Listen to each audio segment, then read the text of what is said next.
দামি দামি মোবাইল সব এখান থেকে চুরু নিতে, গেট আটকে দে, আজকে চুরে নাই কা, গেট খুলবি না, মুসাফার পরে গেট খুলবে একজন একজন করে, বাপের নাম মার নাম কি ঠিকানা ধরে দেবে।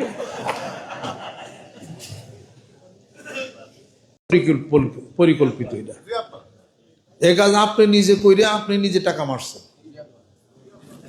কারণ 4-5 বছর পর আমি এই কথাটা বললাম, অনেক পরীক্ষার পরে টাকা থাকে 30-40 হাজার, থুয়া গোসল করার কিছু নাই, এনো তাই করে ওহনো তাই করে। আপনি এত বছর দরবার আসে আপনার খেয়াল নাই যে ওখান থেকে ব্যাগটা থুয়া গেলে নিতে পারে, চুরি হইতেছে সবকিছু হইতেছে, তারপরে কেন আপনি ওখান থুয়া গোসল করতে যান? আপনি এটা আপনার হলো পরিকল্পনা। এটা যার কাছ থেকে হারাবে বিশ্বস্তমা কোনো টাকা পয়সা, বা এখানেও যদি হয় টাকা জমা ছিল হারাইছে, এই টাকা অবশ্যই তাকে দিতে হবে, এটা কোনো মাপ নাই। অথবা ওই কমিটির থেকে তাকে দায় দায়িত্ব থেকে তাকে অবশ্যই বাদ দিতে হবে।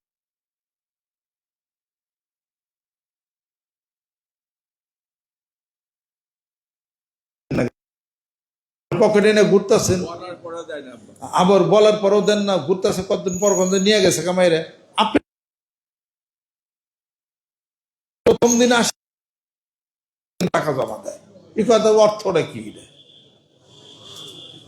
এই ধরনের চালাকি বুদ্ধি মানিকগঞ্জ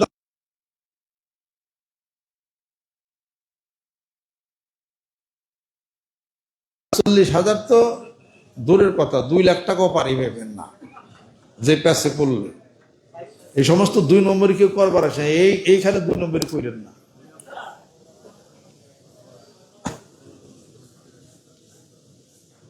এরপরে বিভিন্ন জায়গায় জায়গায় হলো গ্রুপিং শয়তানি লাগায়। মানিকগঞ্জের কোনো গ্রুপিং নাই, এরা আমরা কি ভোটাভুটি করি নাকি? যেমন সভাপতি সেক্রেটারি ভোটাভুটি হইতেছে, এটা কি কোনো দল? এক নতর এক খেলে পীরের নির্দেশনায় কাজ চলবে, শেষ।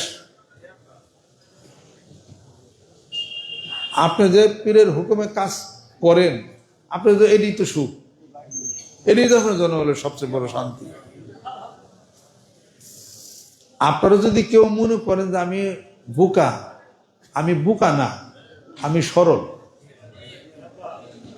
আমি বোকা না, আমার জ্ঞান বুদ্ধি আছে, আমি সরলতা নিয়ে কাজ করি। এক যুগ আমরা ইউনিভার্সিটিতে পড়ছি, রাজনীতি বুঝি, পলিটিক্স বুঝি, ইংরেজি বুঝি, আরবি উর্দু বুঝি, সায়েন্স বিজ্ঞান বুঝি। আপনাদের জ্ঞান থাকা উচিত যে আপনার পীরে এতটা লাইনে যে নাকি জ্ঞান রেখে চলে, তারা যে ফাঁকিটা দেই, হে আমার ফাঁকি তো ধরতে পারবো। আপনারা যারা অনেকে বিএনপির মধ্যে যারা আছেন, বিএনপির নীতি নির্ধারক যারা আছে, কাগজের রাজনীতি আমি কম বুঝি নাকি? বসান না 2-1 জন, আমি 2-একটা ফর্মুলা দিয়ে দেই। আওয়ামী লীগ বলেন, বিএনপি বলেন, জামাত ইসলাম বলেন, একজনও তো স্পিকার নাই। বিএনপির স্পিকার আছে? স্পিকার নাই। কি স্পিকার? শিরিন শারমিনের স্পিকার নাকি? দেশের জন্য কি বক্তব্য দিতে পারে? তার বক্তব্য দেওয়ার কোনো আছে নাকি? আমাদের দেশে যারা আছে একটাও স্পিকার নাই। হইতে হবে, ভালো বক্তাও হইতে হবে, যে বক্তার বক্তৃতার মধ্যে দেশের ভালো, জনগণের ভালো, আল্লাহ এবং আল্লাহর রাসূলের সম্পর্ক, বক্তৃতা সবকিছু মিলিয়ে দেশটাকে সামনে নিতে হবে। এত বড় নেতা পর পাশায় ব দিবার পারেন না, আউযুবিল্লাহ বিসমিল্লাহ তো করতে পারেন না, কিসের আপনার স্পিকার?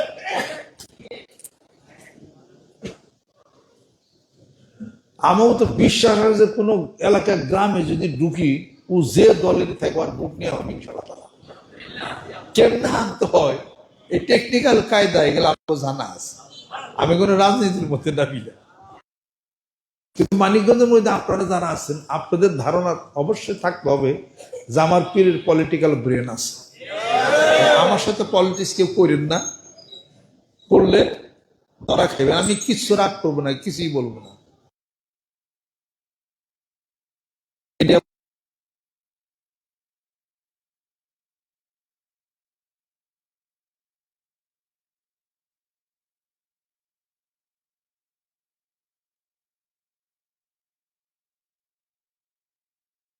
আউট হয়ে যাবেন আপনি। এটা তাহলে আপনি কিসের ব্রেন রাখলেন?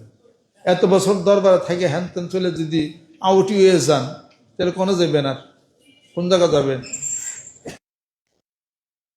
আপনার মনে এইটাই মনে গাইথা রাখতে হবে যে আপনার পীর সাহেব আপনার কাছে শ্রেষ্ঠ ব্যক্তিত্ব, আমার পিতা আমার কাছে শ্রেষ্ঠ ব্যক্তিত্ব। আমি আমার পিতার সাথে কারো তুলনা করার আমার দরকার নাই, তবে আমার পিতা আমার কাছে ভালো। এই ধরনের বক্তব্য যারা দেন, আমার পীর প্র্যাকটিস ভালো, অমুক তমুক এটা ওটা কামেল হ্যান ত্যান, এগুলা হলো অধ্যত্বপূর্ণ একটা বক্তব্য। এটা মানুষ সমাজকে কলুষিত করবে। এই কথা কখনই বলতে যাবেন না, বলবেন না।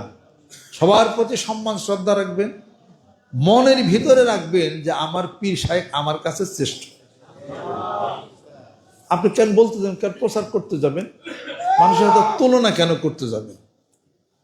তুলনা করতে গেলে অনেক মানুষের সেই আমি ছোট, আমার অনেক ভুল আছে, ত্রুটি আছে, মানুষ মাত্রই ভুল আছে।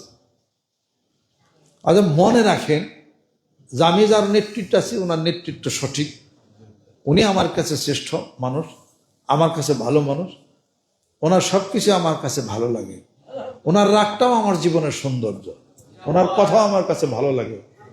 এইটা মনে না যত ভালো লাগে আমল চালিয়ে যাবেন, তত বেশি আপনি আগাইতে পারবেন। আর এটাও রাখতে হবে যে আমার পীর পলিটিক্যাল ব্রেন তার বেশি, পলিটিক্স করে না, পলিটিক্যাল ব্রেন বেশি। এইটা মনে রাখবে যে সে স্কুল কলেজ ইউনিভার্সিটির ছাত্র, সে পাশ করে আসছে, সে কিছু বুঝে। তুমি যা বুঝো তোমার চেয়ে এক খরব বেশি বুঝে, নাহলে তুমি তার কাছে মরি দিছো কেন? তার কাছে মরি দিছো কেন?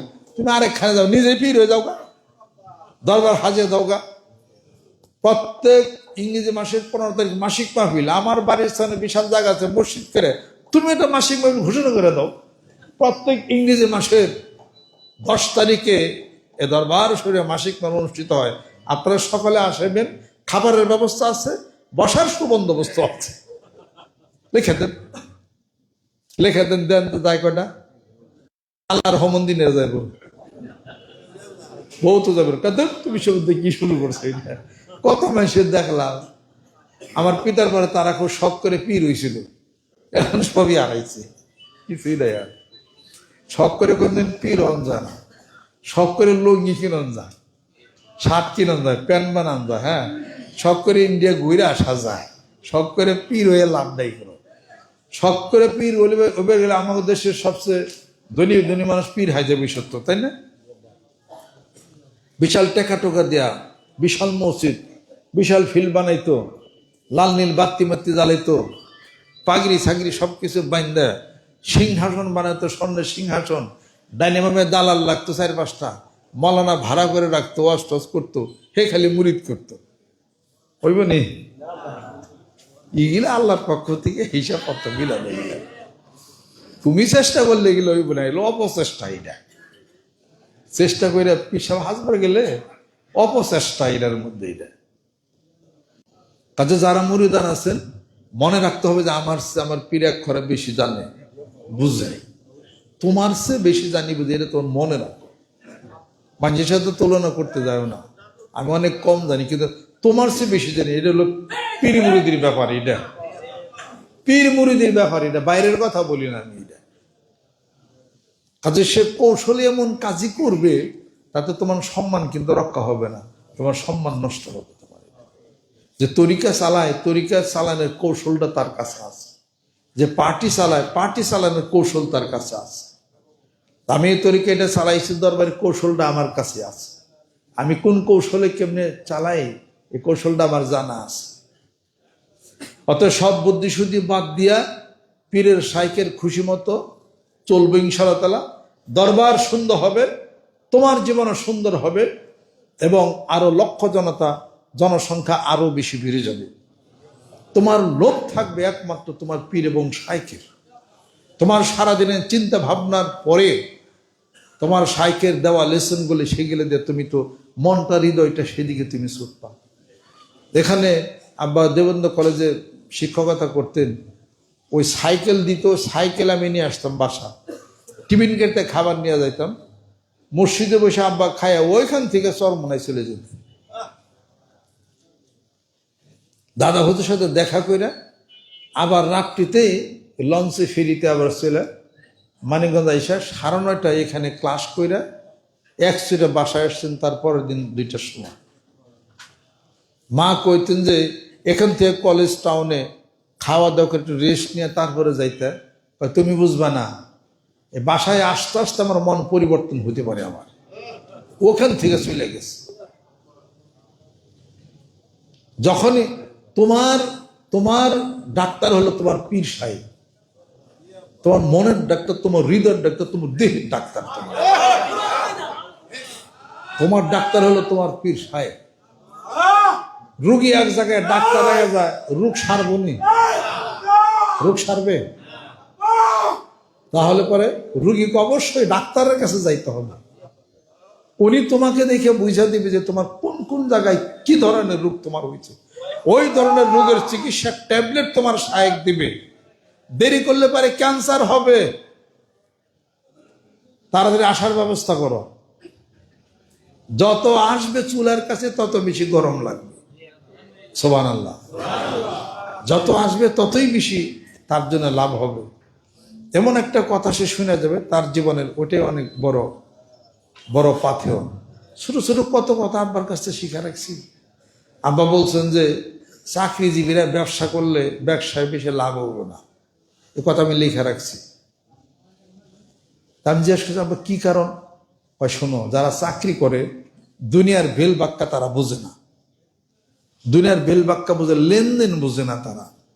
চাকরির শেষে কিছু টাকা পায় পেনশনের, এই টাকা দিয়ে ব্যবসা করলে 99% ব্যবসায়ী তার ক্ষতি হবে, 1% লাভ হইতেও পারে, আল্লাহ দিতেও পারেন। তাহলে কি করবে? ওই টাকা দিয়ে সে জায়গা রাখবে, বাসা বাড়ি করবে, ভাড়া দিবে, আর নিজে পরে নিজে যে কোনো একটা চাকরি করবে, ব্যবসা বন্ধ তার।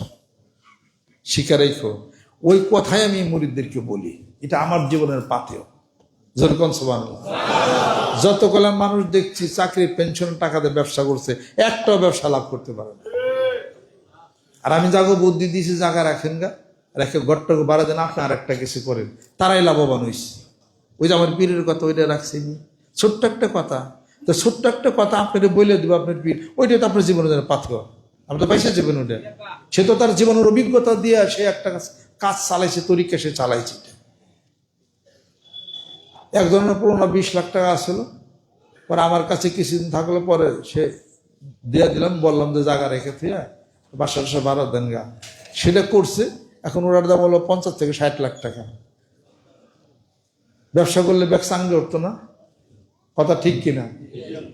বেশি লোভ পাইয়া টাকা ইনভেস্ট করেন না। ভাই 5 লাখ টাকা আছে আমার কাছে দাও, প্রতি মাসে তুমি তোমার আমি 50,000 টাকা দেবো। 5 লাখ টাকা কোনদিন 50,000 টাকা মাস হয়? হ্যাঁ, কোনো ব্যবসা আছে সরকার নি পারে না। 5 লাখ টাকা ব্যাংকে তুলে বেরো কত হয়? 500 টাকা 600 টাকা, আর উদয় 50,000 টাকা।